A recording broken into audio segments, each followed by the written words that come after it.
aí de volta com o podcast Rede Pará Turismo. Gente, fico tão feliz de fazer a abertura desse programa e encontrar com você aqui, Dani, sempre encontrar com os nossos entrevistados. Prazer, é muito bom. Hoje a gente está assim, com muita tecnologia, né? Que a nossa entrevistada está pela TV, pela internet. Ela está lá em São Paulo, minha conterrânea, diga-se de passagem. Leonora Guedes, ela está aqui com a gente. Ela que é diretora de operações do Rally dos Sertões, o maior rally do Brasil, o maior rally do planeta, eu acho. Muito bacana, um evento que já tem aí algumas décadas, né? Ela já está trabalhando, né, no grupo de coordenação aí já há 15 anos e há 3 anos na função de diretora de operações. Então, a gente queria, antes de mostrar e falar com o nosso outro entrevistado... já estamos aqui, ó. Bom, o Marco está aqui com a gente. Estamos também com o Marco Jacó. O Marco Jacó é um jornalista publicitário de Palmas, Tocantins, que está nos visitando aqui no Pará. Muito bem-vindo. Com muita honra e alegria. Muito obrigado pelo convite. E que praticamente é o próprio Rally dos Sertões, né? Porque ele vem pro Pará de lá de carro, volta de carro. Gente, aliás, aventuras que ele se mete nessas viagens de carro é incrível. Ele vai para Santarém de carro. A gente estava com um evento com o Encontour. E ele conseguiu chegar lá de carro, muito bom. Depois pela Transamazônica. Pela Transamazônica. Super aventura. É um verdadeiro rally. Aí a gente juntou, a gente vai falar de rally, não. Então quem tem que vir aqui para dividir essa bancada com a gente é o Marco, porque o Marco, né, entende de viagem de carro. Se me tem aventura de carro, seja bem-vindo. Obrigado. Bem-vindo, Leonora. Bacana. Muito e a Leonora? Obrigada. Leonora Guedes com a gente.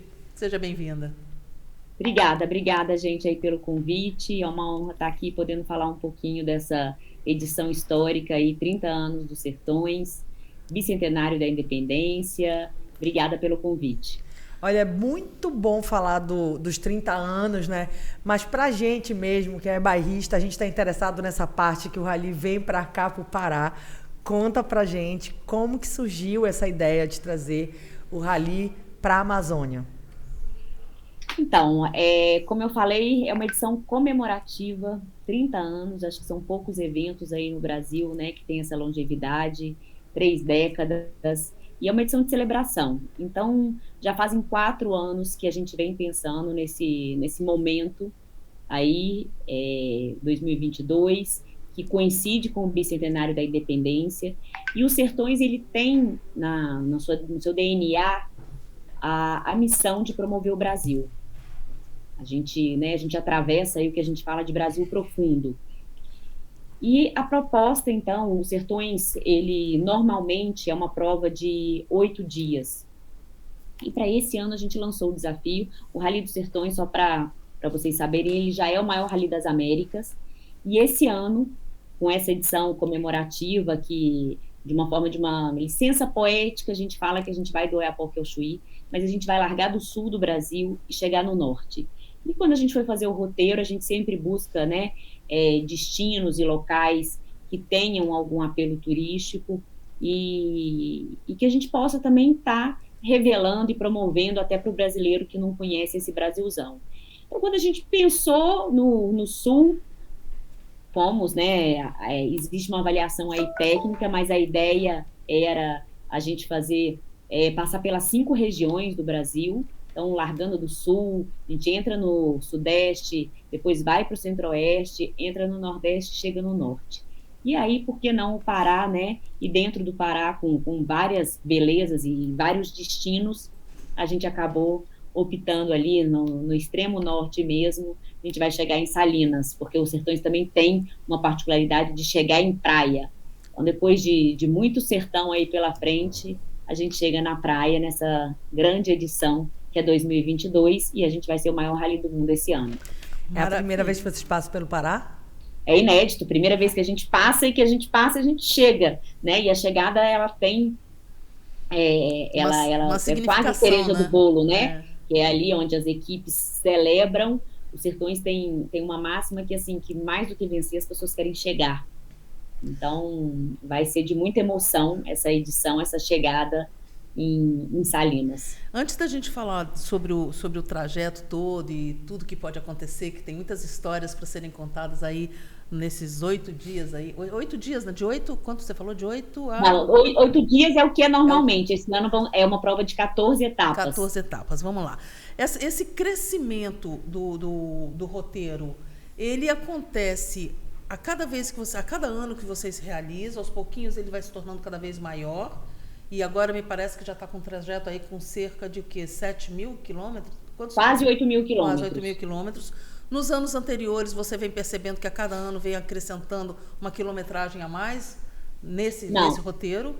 Não é esse o propósito, não. Sim.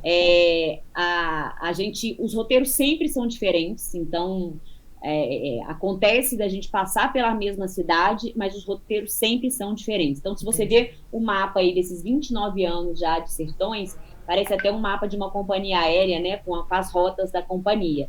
A gente já rodou bastante o Brasil, mas como eu falei assim, normalmente é uma prova de 8 dias com 5 mil quilômetros. Essa edição, que é uma edição comemorativa que a gente está fazendo, ela é mais longa, né? Uma prova de 14 etapas e aí de quase 8 mil quilômetros. Mas o normal mesmo são 5 mil quilômetros, 8 dias de prova. É bacana, mas procede aquilo que você falou, que realmente uma das missões é você passar pelas regiões do país e promover o conhecimento das nossas belezas e por onde a gente pode passar e por onde a gente pode conhecer. Muito bacana, parabéns por essa edição celebrativa aí, e eu tenho certeza que vai dar tudo muito certo. Eu queria que você falasse um pouquinho da onde que vai passar. Foz do Iguaçu? Começa lá em Foz do Iguaçu? A gente vai largar de Foz, né? Eu acho que é um destino que a gente também não precisa explicar muito, né? Acho que o brasileiro conhece, né? O estrangeiro conhece, e é importante principalmente, né? Acho que largada e chegada ter uma infraestrutura hoteleira para poder receber. A gente está falando de mais ou menos, ao longo da prova, né, a nossa caravana é mais ou menos 2.000 pessoas se deslocando diariamente, sendo que na largada e na chegada esse número costuma ser um pouquinho maior, porque os familiares dos competidores costumam prestigiar esses dois grandes momentos, de largada e de chegada. E a gente sai do Paraná, de Foz do Iguaçu, e a primeira cidade após Foz ainda é no Paraná, que é o Umuarama. É uma cidade também aí média, né, mediana, também com uma boa infraestrutura hoteleira. E depois a gente já entra no estado de São Paulo, em Presidente Prudente. É a primeira vez que a gente passa em Presidente Prudente. Bacana. O Umuarama e Foz a gente já passou. De Presidente Prudente a gente já vai para o Centro-Oeste, e aí a gente vai para o Mato Grosso do Sul. Então a gente vai para Campo Grande e depois a gente vai para Costa Rica, as duas cidades no Mato Grosso do Sul. Depois a gente entra no Mato Grosso, Barra do Garças, e essas cidades que eu estou falando, a gente fica uma noite, com exceção da largada, da chegada e da cidade do meio, o resto é tudo uma noite, né, que a gente vai se deslocando diariamente. Tem a parte da competição, que tem um trajeto específico, e tem a parte do apoio, né, que segue por rodovias normais, vias de acesso normal, seguindo a legislação de trânsito. De Barra do Garças, a gente vai para São Félix do Araguaia, ali já quase divisa com Tocantins. Que legal!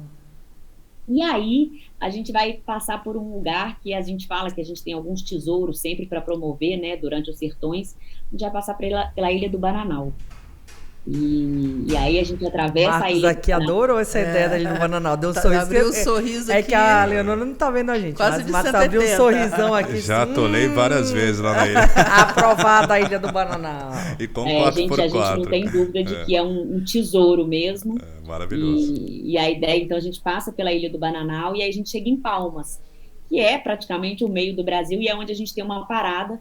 Um evento como esse, tendo mais de 12 dias de duração, é obrigatório, né, pela Confederação Brasileira de Automobilismo, que a gente tem um dia de descanso. Então, a gente tem o que a gente chama de um day off, que vai ser em Palmas. Ótima sugestão de parada. Nosso jornal é lá, depois a gente conversa lá. Com certeza. Garantindo as pautas, eu gosto assim. E aí a gente tem essa parada em Palmas, sendo que a última etapa desse trecho sul, que a gente chama, é uma etapa maratona. A etapa maratona, as equipes não podem mexer no carro. Então, se o carro tiver qualquer problema técnico, né, motor, pneu, é o próprio competidor que tem que ajustar fazer a troca, a manutenção. Então, a gente termina o trecho sul com essa etapa maratona, que é a etapa da Ilha do Bananal. E aí, depois de Palmas, desses 2 dias de parada em Palmas, a gente vai para Mateiros, para o Jalapão, que é o... Né, Show de assim, bola.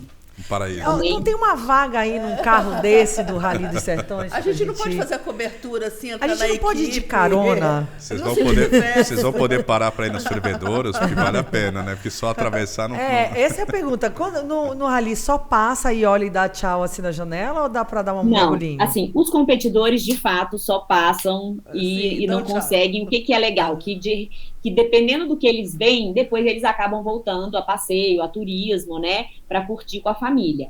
Mas a gente tem, por isso que a gente fala que o Sertões é um evento de 3 dimensões. A gente tem uma dimensão que é a dimensão de turismo, e aí são as expedições. Então são pessoas, né, tipo eu, porque apesar de eu estar aqui nessa cadeira, eu não sou ralizeira, né, então Eu ia te eu perguntar isso. assim, se eu fosse participar, eu ia na expedição de turismo, que é para quê? Mas e nem navegadora não experimentou? Não, eu já tive experiências, mas eu prefiro ficar aqui onde eu Navegador vou. é a pessoa que dá o suporte pro Sim, piloto, sim, ali, só para explicar. É o que lê a planilha, Que né? lê a planilha e o mapa, Isso. E aí a gente tem as expedições de turismo, que são pessoas que querem estar nos sertões, mas não querem fazer isso a 200 por hora. Eu sou dessa equipe.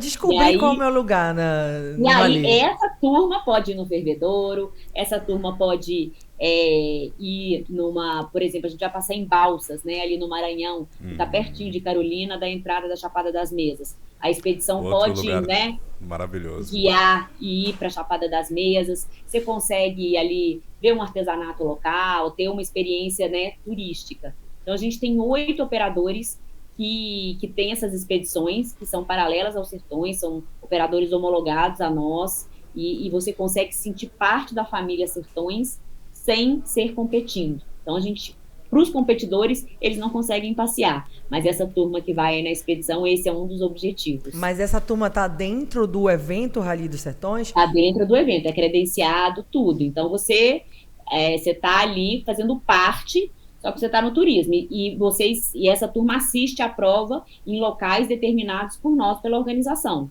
Entendi. Né? Você vai Mas assiste ou apresentar- pode participar de alguns trechos, percorrer alguns trechos? Não, porque para percorrer os trechos, os carros todos têm vários pré-requisitos, né? E os carros da expedição, eles não são compatíveis com a competição. Mas a pessoa vai em carro próprio, igual vai os ralizeiros. Vai em carro próprio, é um carro 4x4, e tem também expedição de moto. Para quem é da moto, tem expedição. Então, as expedições não têm um caráter de competição, de velocidade, é de experiência, de turismo e de vivenciar mesmo toda essa caravana. E tu vais nessa equipe, Leonora? Não, na verdade, eu vou trabalhando, né, gente? Eu não vou nem concluir, né? Então, eu vou trabalhando. Não, então não quero ir de carona contigo, não. Quem é que vai na expedição? Eu quero da turma que para tomar banho. Essa é a No melhor fervedor. turma. Eu sou dessa equipe. Né? Essa turma vale a pena. E aí, E aí, como assim? só concluindo aqui o roteiro, né? Sim. Então, depois de Mateiros, ali do Jalapão, que é super queridinho também, o Jalapão, dos competidores, a gente já entra no Piauí, e aí a gente entra em Bom Jesus, que é onde estão os belíssimos canyons do Viana. Maravilha. E aí, do Piauí, a gente já vai para o Maranhão. Então, Balsas, como eu falei para vocês, ali quase na entrada da Chapada das Mesas. De Balsas, a gente vai para Imperatriz. Maravilha. E aí, eu já entro no Pará.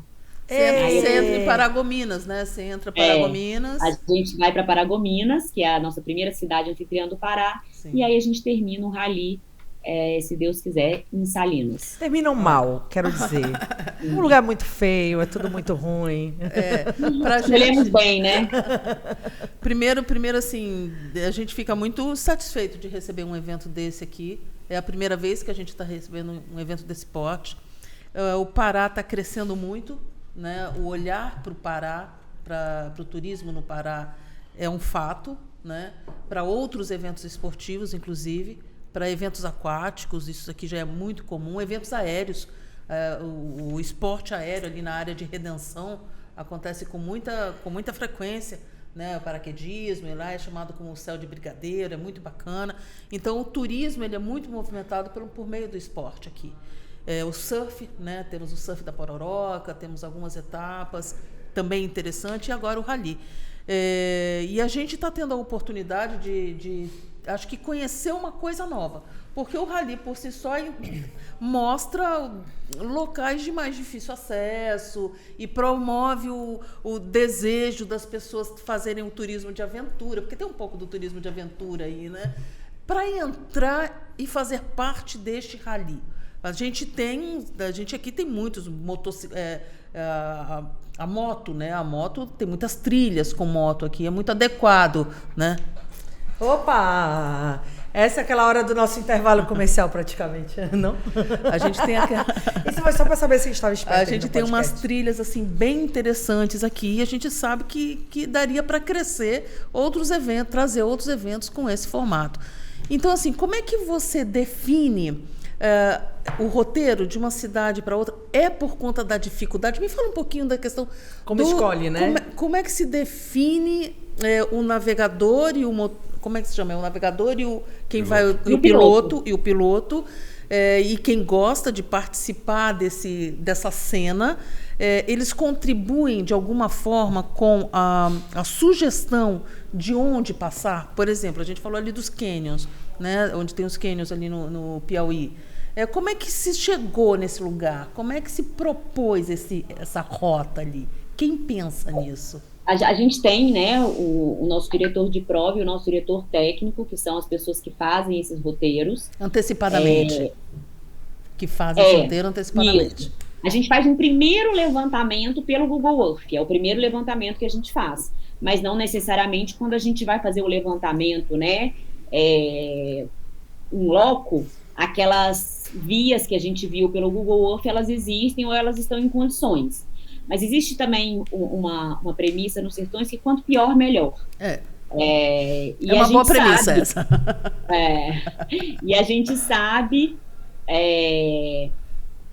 que, assim, quais são os tipos de terreno que eles mais gostam, os mais desafiadores, o que cansa mais, né? Areia, quando tem rio, quando tem pedra. Então, a gente já conhece muito do nosso público. E esse roteiro, ele é guardado a 7 chaves. Então, por exemplo, essas cidades que eu acabei de falar para vocês aqui, a gente anunciou semana passada, até então também era sigilo. Todo mundo sabia que ia largar do sul e que ia chegar no norte, mas ninguém sabia de onde para onde. Então, hoje as pessoas têm as cidades. Mas o que elas vão fazer, por exemplo, entre Paragominas e Salinas, os competidores vão receber isso no dia, uma planilha. E aí essa planilha vai falar, olha, ele tem um trecho X de deslocamento, que pode ser 10 quilômetros, 20, cada dia, né, isso varia muito, e esse deslocamento ele tem que seguir a legislação de trânsito vigente. E depois ele entra num trecho que a gente chama de trecho de especial. A questão do tempo é definida também? Ele tem um trecho X de deslocamento e que tem que ser percorrido por um tempo Y? Por exemplo, ele tem um tempo máximo para chegar nesse deslocamento. Você tem que fazer esse trecho até 90 minutos. Entendi. Mas a prova ela começa a valer no trecho de especial. E aí esse trecho de especial que é contado, né? Porque é um rally de velocidade. E aí é quem fizer o menor tempo. Entendi. E aí nesse trecho, por exemplo, vamos supor que tem um mata-burro, aí provavelmente ele vai ser uma zona de radar. Ele tem que passar, às vezes, a 40 por hora. Então, isso tudo é muito, né? É uma planilha com detalhes, assim, de metro em metro, que eles vão saber se eles têm que virar para a esquerda, se tem buraco, se não tem, né? O ângulo da curva, a dificuldade, né? Isso, atenção total, né? Porque se você entrar numa curva muito fechada acima da velocidade permitida, é fácil capotar. Então tem que estar tudo planejado, já indicado para o navegador orientar o piloto na hora que não tem muito tempo de pensar. Próxima curva, olha, você diminui e vai a 60, que é a curva 90 graus. Tem que ter todo o entendimento, lógico. E tem a questão da legislação de trânsito, que ela falou nos trechos urbanos, né? Nos trechos urbanos. Aí eles têm que seguir nesses trechos urbanos, né? A legislação de trânsito. Aí no trecho de especial, não, que aí é uma via que a gente interdita, né? Dependendo do percurso, ela é toda interditada. Entra nas fazendas também? Tem que pedir autorização? Muitos entram nas fazendas, a gente pede as autorizações e a gente tem uma equipe ambiental que vem por trás também, passa por último, depois de todos os carros, recolhendo qualquer tipo de peça, né? Se por acaso... Para reduzir os impactos ambientais. Porque às vezes quebra uma peça do carro, fica no rio, passou e não tem como. E a ideia é deixar tudo conforme a gente encontrou. Agora, Leonora, me diga uma coisa. Aconteceu alguma coisa com o carro, né? O piloto e o navegador param. Você falou que até algum trecho, me parece que até Tocantins, né? A pessoa não pode pedir ajuda. Ele ou que tem não que pode, consertar, né? ele que tem que fazer o conserto ou a operação. Tudo bem. E se ele não conseguir, ele está fora da prova? Tem algumas regras dele poder, por exemplo, dependendo de um dia, né? A gente tem um termo que é forfetar, que ele não terminou a prova. Então, aí tem que ver se o carro dele vai precisar de guincho, se não vai. Entendi. E aí, se precisar, né? Porque todos esses carros, eles são rastreados. Então, a gente tem, inclusive, um aplicativo que você consegue ver em tempo real aonde que está cada competidor, né? No trecho do dia. E a gente tem um monitoramento, tanto aéreo, sabe? De helicóptero, de avião. 2 aviões ficam cobrindo a prova para servir de repetidor de rádio, para a gente saber, o piloto número 53 passou. Aí, para você ver se não aconteceu nada nesse trecho, nenhum acidente. Caso tenha algum acidente, a gente tem 2 helicópteros de resgate médico que ficam, né, em posições já determinadas. Né? Isso, a no máximo 10 minutos de distância de qualquer acidente. Entendi. Então, é uma mega estrutura. É um trabalho. Não é. Quantos competidores o máximo pode participar do? Então, a gente tem um limite, né, do dia, né, porque a gente não faz essa prova à noite. Então, o limite é o pôr do sol. Por isso a gente não consegue crescer muito o grid. A gente está falando de mais ou menos 8 a 10 horas, mais ou menos? Hã? É um percurso de 8 a 10 horas no máximo, por exemplo? Não, aí vai depender da performance deles, né? Então, assim, dependendo do dia, do trecho, da distância, às vezes as motos largam 5 da manhã. Então, vai depender de cada trecho, aí às vezes larga 7 da manhã. Mas para esse ano, a gente tem alguns limites, né, de competidores. Então, a gente está falando aí de 70 motos, a gente estava falando de 100 UTVs e 50 carros. Sendo que UTVs e carros, a gente fala de 2 pessoas, né? Então, a gente está falando aí de mais ou menos 230 competidores, 230 veículos, né? E isso significa mais ou menos 400 competidores. Mais a equipe que trabalha, né? Mais a equipe que está por trás. E tem equipe, do mesmo jeito que tem equipe pequena, tem equipe que tem nutricionista, massagista, fisioterapeuta, né? Eles às vezes levam o seu próprio food truck, tem equipe muito grande. Mas a turma do turismo. Mas a turma do turismo. E você trabalha com equipes locais nos estados também? Isso, aí, assim, porque em cada cidade a gente monta uma vila, né? Que é a Vila Sertões, para justamente receber toda essa caravana. E aí a gente sempre trabalha com mão de obra local, né? Para ajudar, seja parte de segurança, de limpeza, montagem, desmontagem. Então, a gente sempre está contratando a mão de obra local, além de fomentar toda a economia dessas cidades, porque eu estou levando aí 2.000 pessoas que vão comer, que vão dormir, que vão um posto de combustível, então, vamos dizer assim, ela é a produção executiva do cinema, né? Você pegou essa carga de responsabilidade, querida Lenora Guedes, que não é brincadeira. Você fazer essa operação no Brasil inteiro, realmente a expertise ela só vai acumulando experiência de ano a ano, né? Tá doido. É uma operação de guerra, quase. Não trabalhamos com o impossível. Mulherada aí tomando a frente. Empoderada mesmo. Parabéns pela missão, pela função que você está, pela missão que você tem. E a gente sabe que lógico que a gente já acompanha por meio das coberturas jornalísticas e talvez em algum momento um de nós já pôde perceber esse evento. E assim, é muito positivo e é muito chancelado o que vocês fazem. A gente está muito feliz de trazer essa, eu não digo uma mega operação, mas uma operação que só tende a crescer aqui no Pará. Eu espero que ano que vem a gente tenha mais e mais cidades paraenses. Mas vamos continuar aqui o nosso trajeto aqui de perguntas. Como é que faz para se inscrever? Como as pessoas se inscrevem? Para participar do rally sabe que eu estou interessada na expedição do turismo, né? E para participar na expedição do turismo. E para competir, porque eu estou interessado na parte competitiva bora também. Explicar aqui uma coisa para ela. Bora explicar uma coisa para ela. É que a Dani, ela é ela é blogueira de produção de conteúdo, entendeu? Então eu quero saber da viagem. Ela está nessa viagem. Eu sou jornalista especializada em turismo e o nosso colega aqui também é jornalista publicitário, que também trabalha com turismo. Então, assim, a Dani é aquela que realmente tem que estar no lugar. Eu quero saber de dar a volta. Eu já estaria na operação o Marcos toda. O Marcos é o cara que faz... A gente começou aqui o podcast falando de que ele é o próprio rally, né? É porque ele é um cara que curte isso mesmo e já tá no sangue, assim. O meu sonho é participar como competidor um dia ainda. Vai ter que ser essa edição, meu querido. Essa não. Tem que ser nessa edição, porque nessa edição vem pro Pará. Tem que ser carro especial, é toda uma outra. Por sinal, peraí. Mas eu queria saber como é que faz para entrar um dia. Como faz para se inscrever? Não, pelo próprio site dos Sertões, né? Você se inscreve. Para ser competidor, você precisa...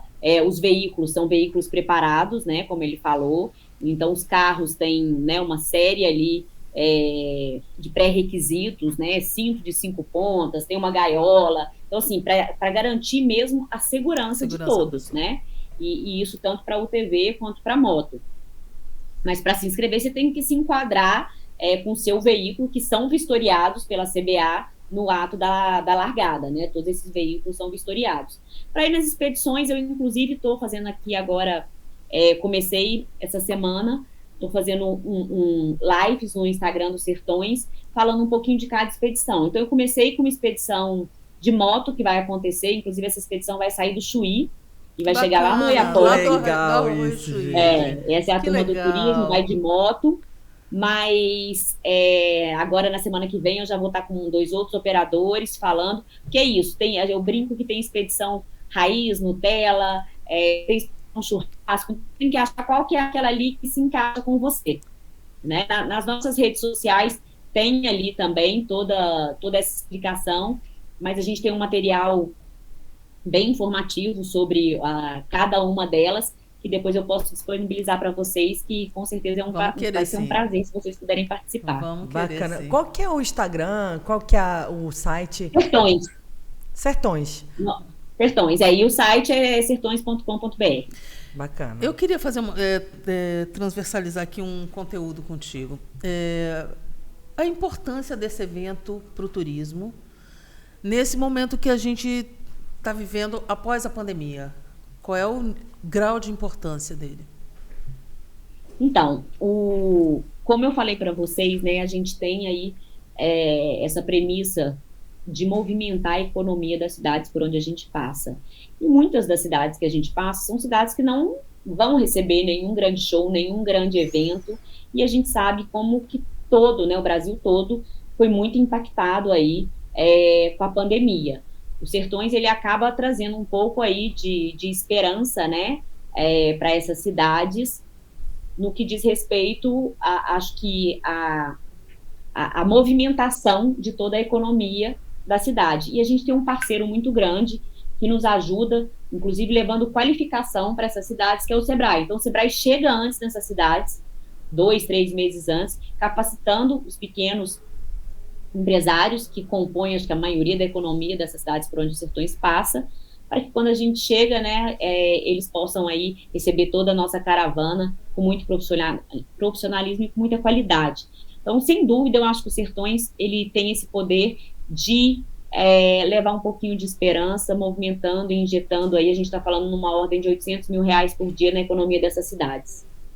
Eu acho que movimenta mesmo. A gente estava conversando, né, Dani Figueiras, com o Olavo Júnior, do Sebrae aqui. Participou aqui do podcast com a gente. Ele participou do podcast anterior, né, e a gente já tinha comentado ele já tinha comentado sobre dado esse spoiler, né, da vinda dos Sertões, do Rally Sertões. E sim, eles já estão começando a se preparar e trabalha muito receptivo, né? Você trabalha a cadeia da qualificação, eu acho, né? Porque é uma forma que as pessoas têm de aproveitar essa oportunidade e melhorar os serviços que são oferecidos às pessoas que estão transitando aqui na cidade e no estado. Então, eu acho que essa é a função maior e é o legado que deixa mesmo. Além do evento que por si só é muito grande, é muito forte, deixa um legado de fomento aí a melhoria do turismo, né? Na vinda aqui. Com certeza. E a gente também tem uma caravana social que acompanha a gente, que é a Saúde e Alegria nos Sertões. É uma startup e que leva, né, atendimento médico gratuito de qualidade para cidades do roteiro que tem o IDH abaixo de 0,7. Então, a gente vai com em torno de 80 médicos voluntários fazendo atendimento e obviamente, já com um mapeamento prévio feito para ir onde é a dor, de fato, do município, né? A gente entende ali qual é a maior demanda do SUS da cidade para que a gente possa atender pontualmente. Então, a gente brinca que a gente não quer só levantar poeira, a gente quer deixar um legado por onde a gente passa. Poxa, muito obrigada. Olha, quando a gente recebeu a notícia que vocês iam passar pelo Pará, a gente vibrou aqui. É muito legal receber um evento dessa natureza numa data tão importante para vocês. A gente tem certeza que depois de que vocês passarem pelo Pará, todas as outras edições vocês vão passar também. Porque eu não tenho dúvida. É muito bacana. Eu sou suspeita, né, falar do estado, mas enfim. Somos 3 suspeitos, né? Marcos também é suspeito porque vive aqui. Eu adorei o Pará. Uma grata surpresa na minha vida esse estado.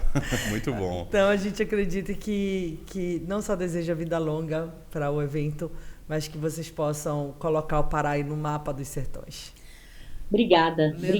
A gente está super feliz e a gente espera, de fato, contribuir aí para o desenvolvimento e para a promoção do turismo do estado. Eu não tenho dúvida de que isso vai acontecer. Fica aqui uma dica para os próximos anos, para você ficar com um olhar aí para o Marajó. Quem sabe, né? Tinha um rally no Marajó, que era o Buffalo Forest. Era um rally dentro da Ilha do Marajó. Lá são 16 municípios, lá são acessos difíceis, interessantes. Uma cena, um ambiente de bubalinos, então de fazendas alagadas, né, áreas alagadas, campos e áreas alagadas, e muitas possibilidades de trabalhar o transporte em determinados trechos com balsas, né? E é um cenário interessante aí para ser pensado aí para os próximos anos. Fica a dica para 2023, Rally dos Sertões do Marajó.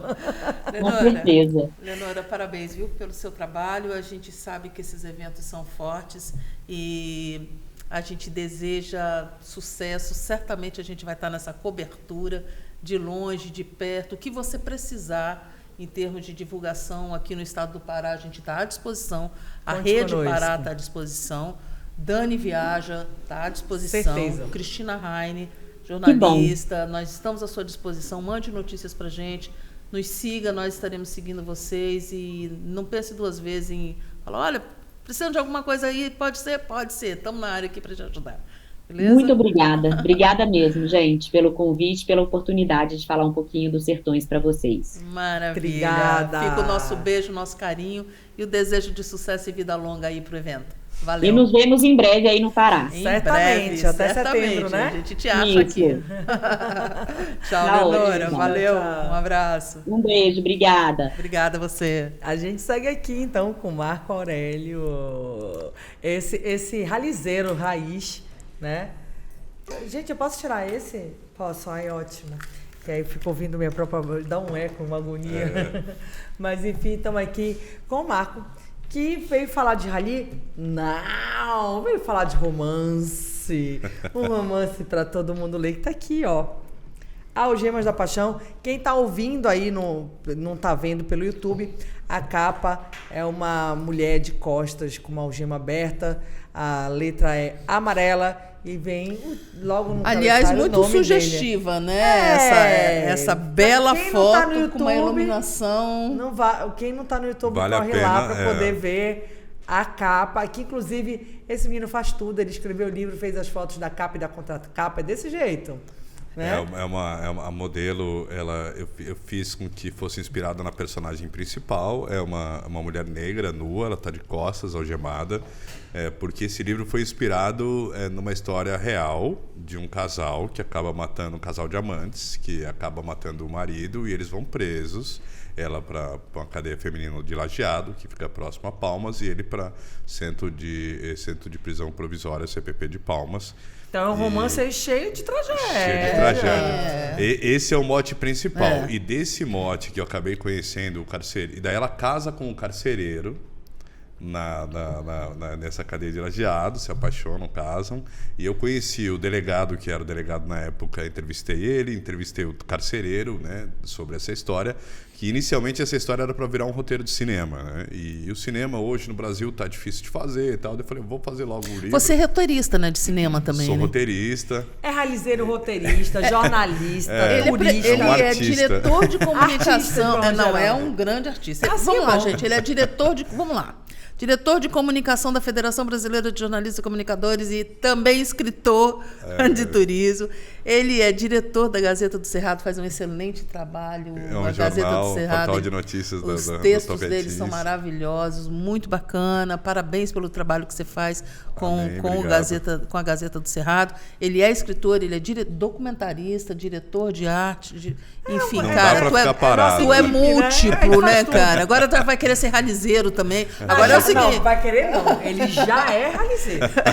Ele já é. Eu só não sou piloto profissional. Pra mas- quem não sabe, ele foi de Palmas para Santarém num carro sem tração. Sem Não, tração? era tracionado, Desculpa, tracionado, isso é. também não dava, né? Passar a Transamazônica sem tração, acho que eu tô querendo aí um era pouco só com demais. Era difícil, porque assim, a estrada normal vai tranquila, mas os últimos 400 quilômetros é estrada de terra, ainda estavam reformando, né? Estão reformando O que estavam lá. reformando? Não, fazendo as pontes, A Transamazônica, né? Porque reformando. Não era bem o trecho da Transamazônica Não, já já não. entrada Era a pra ligação, Santarém, já era a aqui. entrada para Santarém, o último trecho ali. Ah, tá. Ali foi bem bacana porque assim, eu cortei o que restou da floresta. E os últimos pés das árvores gigantes estavam numerados só aguardando o licenciamento ambiental. Coisa horrível. Quantos pneus você furou? Não, então, eu tive, não, para fazer a viagem eu tinha feito, eu tava voltando da Ilha do Bananal, tinha perdido quase 3 pneus, né? Tive que fazer uma roda trincada, tive que remendar, comprar pneus novos para poder fazer a viagem. Não foi fácil, mas eu já tinha feito uma expedição, tinha me apaixonado por isso. Na Expedição Coração do Paraná, em 2005, junto com o fotógrafo Orlando Azevedo, que me despertou mesmo, porque eu fui produtor da expedição e auxiliar de fotógrafo dele. Então ele foi o meu grande mestre na fotografia, que me estimulou. Depois eu acabei comprando um equipamento, né? E fui enveredando por essa área, porque dentro da faculdade de comunicação social você tem as disciplinas todas e vai aprendendo, né? A fotografia, a reportagem, o cinema, né? E isso fica na nossa manga, né? Então quando rola a oportunidade a gente vai lá e faz. Assim como o livro, foi a oportunidade. Eu estava apresentando um outro projeto que era apresentar cursos de 3D e 2D para jovens sócio-educandos na Secretaria de Segurança Pública. Conheci o delegado que me veio com essa história, que conheci o carcereiro. Pronto, E essa história já ficou encontrou na o roteiro, mente. virou roteirista. Virou roteiro. Não tem como. A mente trabalha, né? Não para, né? A pergunta é, o que tu conseguiste dentro do livro te desvencilhar da veia turística? Ou tu Então, acaba escutando não. sobre os lugares que visitas? Pois é, então, quando eu conheci Boa essa pergunta, história, velho. que essa história me apareceu uns 7 anos atrás, 7, 8 anos atrás. E ficou, eu fiz o argumento na época, para não esquecer, tenho as gravações registradas em áudio, né, que eu tinha feito com o carcereiro, com o delegado eu não tinha feito a gravação, mas com o carcereiro sim, 2 horas de gravação de entrevista, e isso ficou na mente. E quando esse é um projeto Aldir Blanc, né, que a gente conseguiu, Sim. edital de literatura e pessoa física, e a gente, quando foi reescrever a história depois eu já tinha escrito já 17 páginas, quando eu reescrevi para voltar a escrever, depois de um tempo, além do argumento eu já tinha escrito essas 17 páginas, eu falei, eu não consegui escrever do jeito que estava a história, porque o turismo, essa veia Já jornalística tava. entrou e eu comecei a acrescentar como é que eu vou fazer os elementos da cultura e depois pensando futuramente em filme mesmo, como é que eu vou deixar isso mais atraente ou como é que eu vou poder mostrar o estado do Tocantins que me acolheu, né? Porque eu sou radicado do Tocantins, mas eu sou de Curitiba, Paraná, então eu já moro lá há 11 anos no Tocantins e me acolheu e me dá meus frutos, tem o jornal lá, tem a rádio que eu também trabalho lá, então eu quis botar elementos da cultura. Então o personagem principal, eu me afastei um pouco da história original e da trama das pessoas reais e daí transformei em personagens mesmo, que é ficção, né, o filme, o livro, livro. E daí eu transformei o rapaz de uma cidade histórica turística do Tocantins, que é Natividade, e a moça de Chapada de Natividade, que é uma cidade quilombola ainda, uma das únicas cidades no Brasil totalmente quilombola, é bem bacana. Por isso que ela é negra e por isso que na capa é uma moça negra. E daí eu pus com que ele fosse criado por uma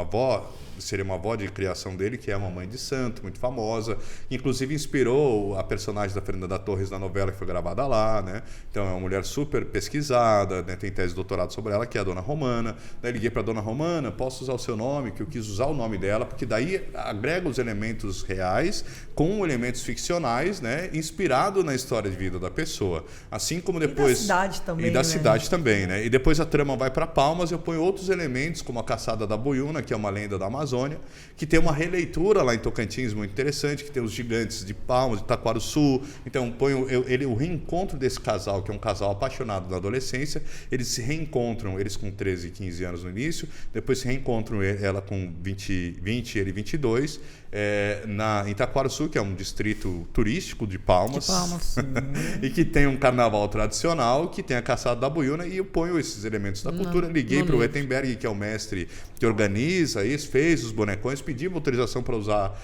o nome dele, a Caçada da Boiúna, os bonecões, né? E ele autorizou, tudo por escrito, que né, tem que estar respaldado. Deus né? livre. E daí foram virando elementos do livro, né? Elementos de cultura e de turismo. Roteiro turístico em Palmas baseado no livro. Temos um roteiro. Essa parte.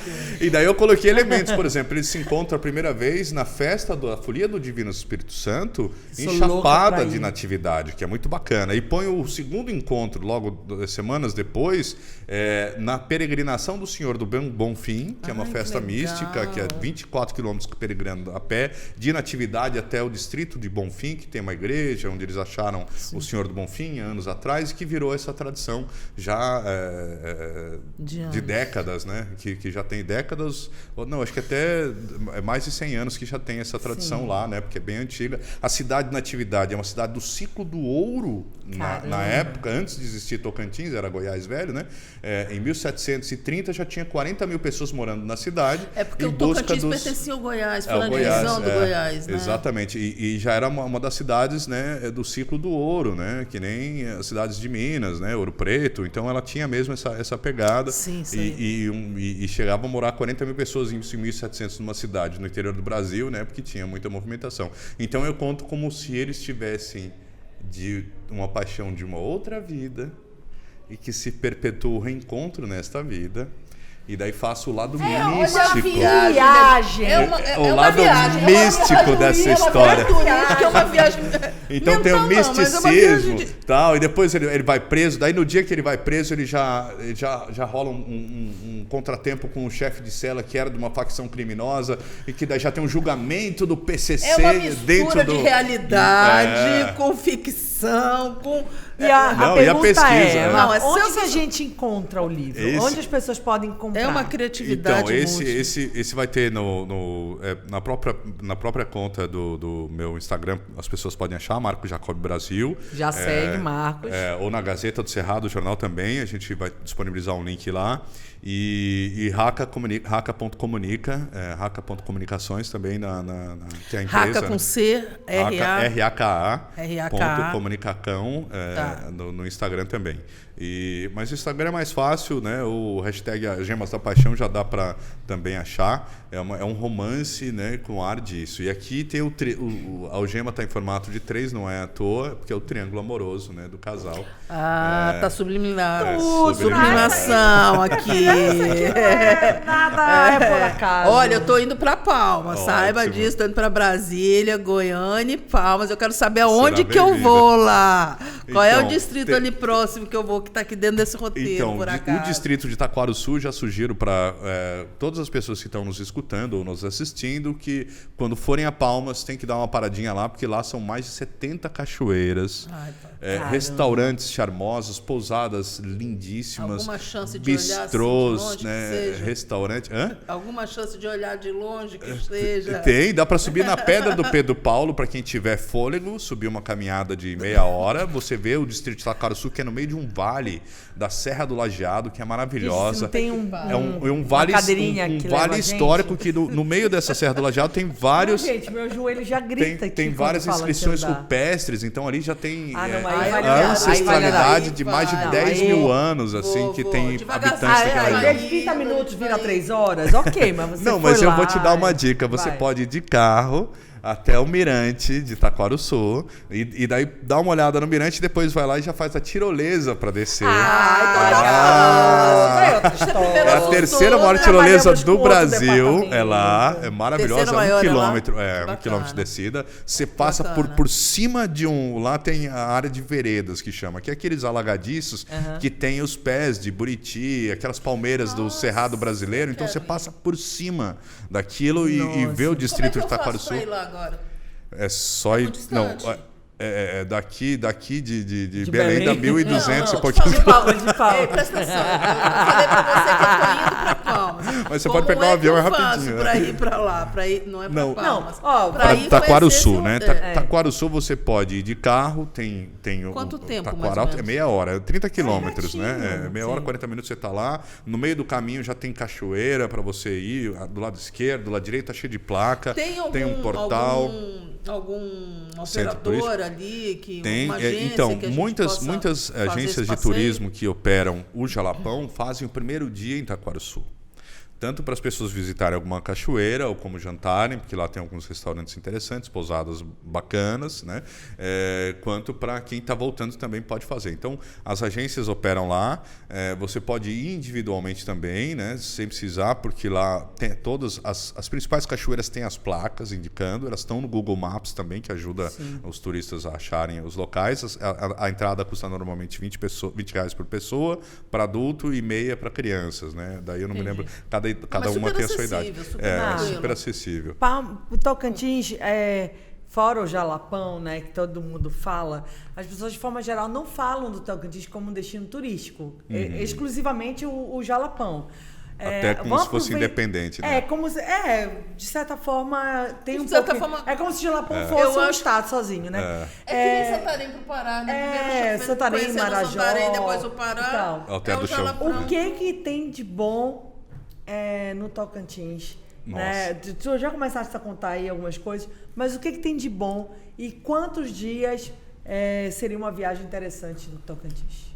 Olha, sem ser de carro, tá? Assim, um geralzão.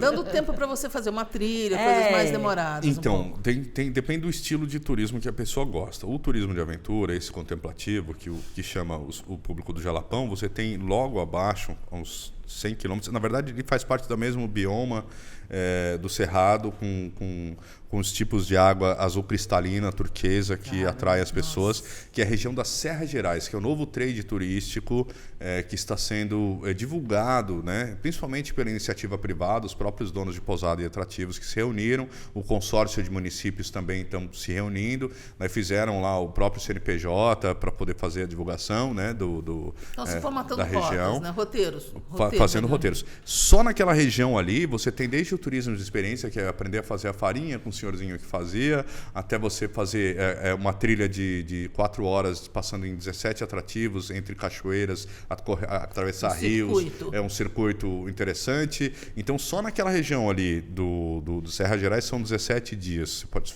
fazer todos os passeios. O Jalapão também. 5 dias para fazer os atrativos ali. Daí você tem a região de Aurora e Lavandeira, que tem o Rio Azuis, que é o menor rio do Brasil, é o terceiro menor do mundo, que é também água azul cristalina. E daí ali em Lavandeiras tem os outros atrativos, a Praia do Puçá, o escorrega do Betim, que você...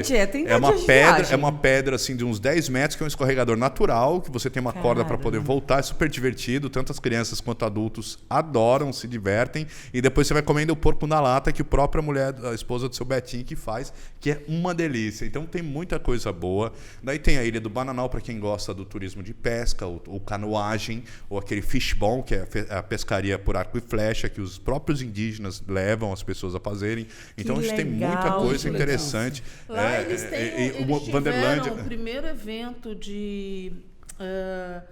evento indígena. Os Jogos Mundiais Indígenas. Os Jogos Mundiais Indígenas. Não foi o primeiro, mas foi o grande evento dos Jogos Mundiais Indígenas. Sim. Foi em Palmas, né? Sim. Que foi um marco, né? Porque houve um investimento maciço, vieram indígenas de várias etnias do mundo inteiro, até do Canadá vieram, até das Filipinas vieram. Que foi legal. muito legal. Além do Brasil inteiro, foi sensacional, porque Tocantins, o Cerrado e aqui a parte do norte do Brasil ainda tem muitas aldeias preservadas. O Brasil, das 500 etnias que tínhamos em 1500, quando os portugueses invadiram aqui, né? Sobraram ainda, restaram em torno de 290 ainda. Está certo que algumas com 20 elementos, né? Que ainda respiram por aparelhos para manter a própria língua e a cultura. Mas o Brasil é terra indígena, território indígena, e a gente deveria dar mais respeito e mais valor aos povos indígenas, inclusive como indenização, porque a gente pegou todas as melhores terras com água, né? As melhores cachoeiras que tinham deles, tiraram eles e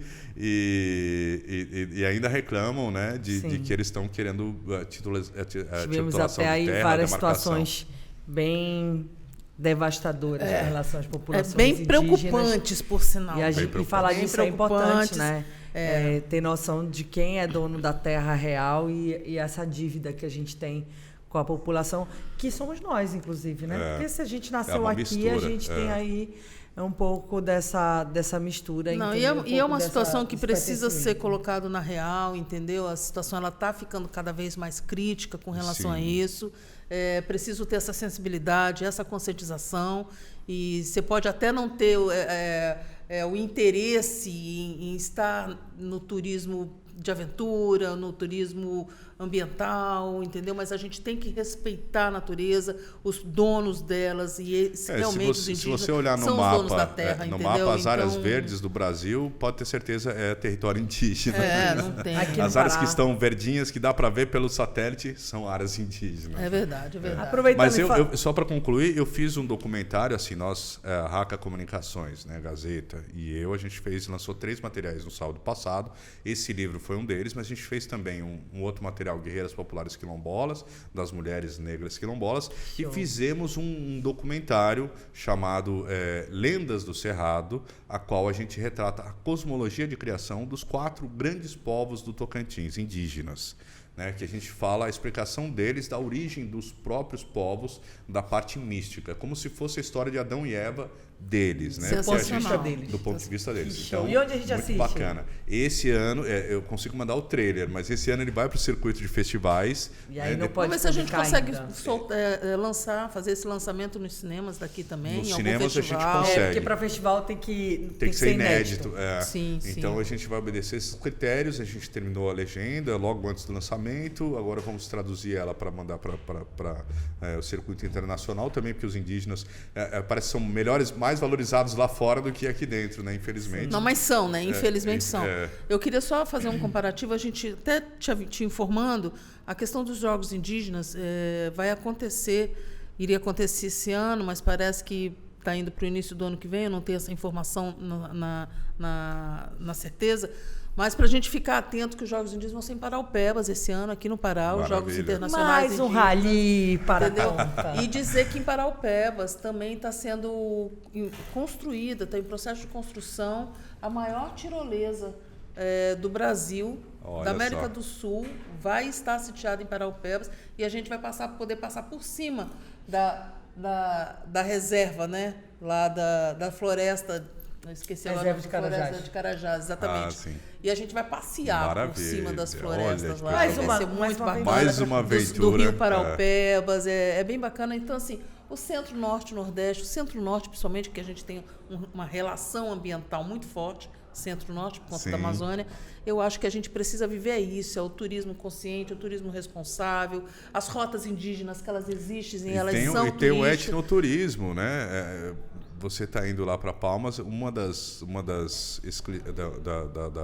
rotas da programação é visitar uma aldeia indígena que está com um projeto bem bacana de etnoturismo, para visitar as inscrições rupestres, que eram os ancestrais deles, né? E poder também fazer a comida, a gastronomia indígena deles, a cuencherê. Sensacional. E fazer uma apresentação porque eles têm toda a cultura. show. Eu costumo dizer, cada povo que eu conheço, eu costumo ver, não, mas isso aqui não é só uma etnia, é uma civilização, né? Porque eles têm a língua própria, a política própria, os costumes, as leis, a própria música, a própria cultura, né? Cultura. Agora, é como se fosse como é que um não outro referenda? país. Isso daí a gente precisa referendar, cara. É uma coisa... Como é que tem gente que não percebe a riqueza que a gente mais tem? do que isso, chega ao ponto, na conversa com os indígenas, eles falarem... Eu falei, tá, mas eu perguntei para eles, mas vocês consideram aqui Palmas a capital de vocês, do estado? Eles, não. Mas como é que funciona? Porque assim, nos territórios indígenas, o sistema de aldeamento... De organização deles, né? Aldeamento, porque assim, a aldeia ela tem um limite de pessoas, porque algumas são circulares, né? E vai crescendo muito, o cacique perde o controle, o pajé perde assim, o controle de estar mais próximo de cada um.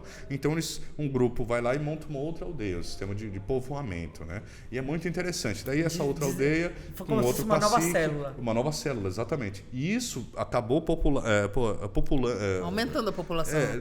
Não popularizando, povoando, na verdade, toda a América Latina, né? Porque veio tem várias teorias, mas aqui a gente aceita, do Estreito de Bering, que veio lá da América do Norte e veio descendo, né? E vai povoando aqui. E esse sistema é interessante. E dentro desses aldeamentos, tem, dentro do território indígena, a aldeia que eles consideram que é a capital deles. Então eles têm um outro sistema. É como se fosse a matriz, né, de todas as outras. E lembrando da história do Quilombo de Palmares, do Gangazumba, que era o tio do Zumbi, que era o grande rei de Congo, né? Que era o rei disso, também era um sistema parecido. Acho que eram 9 aldeamentos, né, quilombolas, e ali era o reinado principal, e ele tinha, inclusive, os seguranças, os ministérios, como era no reinado da África. E o Zumbi, ele era muito diplomata, e o Zumbi já queria guerrear contra os portugueses para pedir a independência. O que esses indígenas que eu estava conversando, qual que é o paralelo? Eles estavam falando, não, no fim a gente queria uma nação independente. Claro.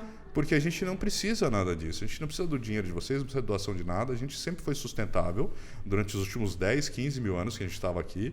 Então a gente prefere que vocês não se metam na nossa área. Não se metam, deixem o nosso território, não entrem. Né? Deixa a gente sobreviver. Se vocês quiserem entrar com respeito, ok. Né? Assim como a gente quer entrar na cidade de vocês com respeito, beleza. A gente precisa muito entender mais sobre esse assunto. Sensacional. Porque é isso mesmo. É um caminho. Inclusive, a gente podia pensar em coisas para trazer aqui podcast, né? Trazer comunidades que já estão trabalhando aqui. Já está fervilhando aqui. Como sempre, o podcast está acabando quando está no melhor da história. A gente é desse jeito. E aí, antes da gente encerrar, aproveitar que você tem a chave da cidade, né? Tem a chave do estado de Tocantins e é apaixonado pelo Pará. Então, como turista apaixonado pelo Pará, que lugares ou que atividades no Pará precisa ser feito por um turista que vem aqui? Olha, se puder fazer o circuito de carro desse, é muito legal. Mas eu gostei muito, me impressionei com Santarém, pelo tamanho da cidade, a organização, o mercado municipal lá, Mercadão 2000, se eu não me engano. Mercadão 2000. Assim como a Orla é bonita, charmosa, os prédios históricos, né? Alter do Chão também sensacional, toda a área do entorno lá. Belém do Pará é também, né, o Ver-o-Peso, as docas também é sensacional. Eu ainda não entrei nos museus aqui, porque eu adoro museus, né? O Parque Tinguá também. Parque do Tinga você vai conhecer segunda-feira, mas a gente vai fazer um city tour bacana pela aqui. Pela internet eu já vi que eu vou gostar, né? Não tem... Vai gostar, vai amar. E tem um circuito de aventura interno lá. E a Ilha do Marajó, né? Que é um lugar sensacional, que a água do mar não é tão salgada, que mistura com a água do rio. Então é aquele mar perfeito, né? Que não arde o olho. Você já veio quantas vezes aqui? Só pra gente... aqui no Pará, mas essa, na verdade, é a segunda vez. Porque a primeira vez, né? Foram 15 dias, né? Então foi uma boa jornada, né? Que atravessei de carro, né, até Santarém, daí de lá a gente foi de ônibus com a excursão, né, lá para Alter do Chão. Mas como é que a pessoa vem para passar 3 dias aqui? Não tem como. Não dá. Pra gente recomendo. Inclusive não recomendo. As pessoas continuam, algumas falam para mim, não, tem que ser um roteiro de 3 dias. Não tem que ser de 9, 10 dias. Não, mas eu tinha ido para São Félix do Araguaia, quando eu fui fazer o documentário, né, de Bananal. Xingu? Não, do Araguaia. que é na frente da Ilha do Bananal, na frente do... Não é no Pará, não é Pará. Tocantins, né? São Félix é Pará. Não, isso aqui é São Conceição do Araguaia. E São Félix do Xingu. Então que fica no Rio Araguaia? Fica Então é São Félix do Xingu mesmo. Então eu estive lá no encontro de lideranças mulheres indígenas, fui fazer e fui no museu de São Félix, que tem os sítios arqueológicos. Vai ter uma senhorinha lá que é sensacional contando, tá no YouTube da Gazeta do Cerrado, quem quiser ver lá, ela explicando todo o museu. Eu não sabia que na Ilha do Bananal tinha o Hotel JK, na época de JK era presidente, Juscelino. Ainda tem a prataria, as taças de cristal. É uma história, né? Cara, é muita história. E essa senhorinha contou tudo em detalhes pra gente. Eu fiz questão de registrar ela lá. E foi muito bacana. Então eu tinha conhecido já a terceira vez, então, oficialmente. Beleza. Bacana. Marco, onde as pessoas te encontram? Dá teu Instagram, o Instagram do jornal. Ótimo. O do jornal, vou começar pela a Gazeta do Cerrado, Gazeta com Z, Cerrado com C, né? Que senão é de serrote. O que não está errado também, mas não para o Cerrado, que é com C maiúsculo, que é a indicação, né? Inclusive para uso como bioma. E Marco Jacob Brasil é minhas redes sociais, tanto o Instagram quanto o YouTube, que tem vários materiais, tanto em fotos quanto em vídeos, ou quanto quem quiser adquirir o Algemas da Paixão, que é esse romance com cara de trailer de suspense, né, que vale a pena, é um romance policial que vale a pena dar uma olhada. A Febitur tá com tudo, é escritor no Tocantins, é escritor aqui que hoje à noite vai ter o lançamento do Guia de Turismo de Alter do Chão, que também é do Emmanuel Júlio, né? Então, muito bacana, é um atrás do outro. Bacana, né? Ai, assim. Bacana, né? Essa Show de bola, de né? arrumar mala e viajar pro Pará e Tocantins. Eu começo a ouvir essas histórias, assim, parece que eu vou percorrendo no meu imaginário, né, e fica guardadinho lá no canto. Um dia eu tenho que ir. Ou lembrar, olha, passei por aqui. Quando eu passar, né?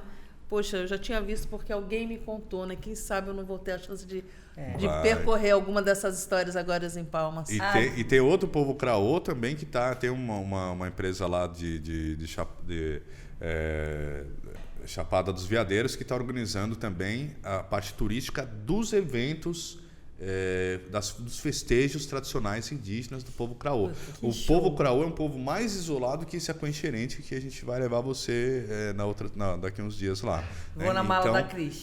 Então vale a pena ficar de olho, porque ele está retomando, ele já tinha feito isso antes da pandemia, entrou logo a pandemia, agora ele está retomando para os grandes eventos lá. E o povo Craô, a Letícia Sabatella fez um documentário que é conhecido como o povo do riso, o povo que tem um palhaço. Imagina, um palhaço de 10 mil anos, muito antes do conceito que a gente tem de palhaço, já existia um homem, uma figura dentro da aldeia que animava as crianças nas festas populares, nas festas tradicionais. Gente, muito legal. Então o povo do riso vai abrir para esse etnoturismo, também para as pessoas visitarem durante as festividades, que é o momento mais legal de visitar uma aldeia, nas festividades. Sim. Porque daí tá todo mundo reunido, tem as músicas, a culinária, tem aquela vivência. E é quando eles estão receptivos também a isso, eles se preparam para isso, entendeu? É bem bacana. Marco, muito legal, Marco. Obrigada. Muito massa pelas informações. Papo delícia. Uma aula. Uma aula.